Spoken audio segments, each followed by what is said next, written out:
Communication skill એમાં type of communication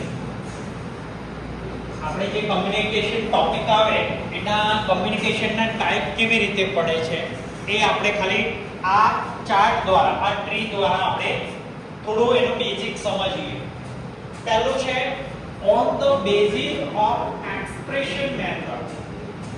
expression method એ એનો પહેલો ટાઈપ છે. કેવો એક્સપ્રેશન મેથડ? એમાં વર્બલ અને નોન વર્બલ એ ટાઈપ પડે. ટાઈપ ઓફ કમ્યુનિકેશન માં પહેલું છે on the basis of expression method. એમાં વર્બલ અને નોન વર્બલ. વર્બલ માં ઓરલ અને રિટન કમ્યુનિકેશન અને નોન વર્બલ માં બોડી લેંગ્વેજ, પછી proximity, stand language, facial expression, paralanguage. તો આ છે નોન વર્બલ માં. પછી છે on the basis of flow of information. flow of information જેમાં હોરિઝોન્ટલ, વર્ટિકલ અને ડાયાગોનલ જે તમારા સિલેબસમાં છે. એમાં વર્ટિકલ માં ડાઉન, અપવર્ડ અને ડાઉનવર્ડ આવે છે. આ છે સેકન્ડ નંબર ટાઈપના અંદર ટાઈપ છે.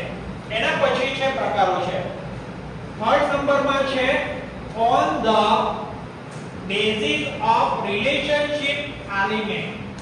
relationship element એમાં કઈ રીતે ઇન્ટ્રાપર્સનલ, ઇન્ટરપર્સનલ, માસ અને ગ્રુપ આ રીતના એના પ્રકારો પડે છે.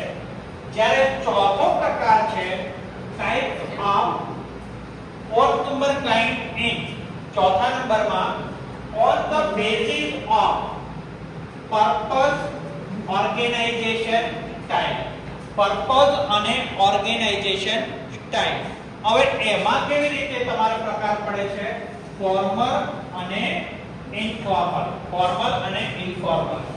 આ છે તમને બેઝિક એક બતાવ્યું કે ટાઈપ ઓફ કમ્યુનિકેશન માં કઈ રીતે ભાગો પડે છે, એની ટ્રી કેવી રીતે છે. તો આ એક લોંગ આન્સર લખવામાં, સમજવા માટે, કમ્યુનિકેશન કરવા માટે આ એક ટ્રી આપણને ઘણો મેસેજ આપે છે અને આના ઉપરથી આપણે સારી રીતે કમ્યુનિકેશનના પ્રકારો સમજી શકીશું. હવે આગળ જોઈશું.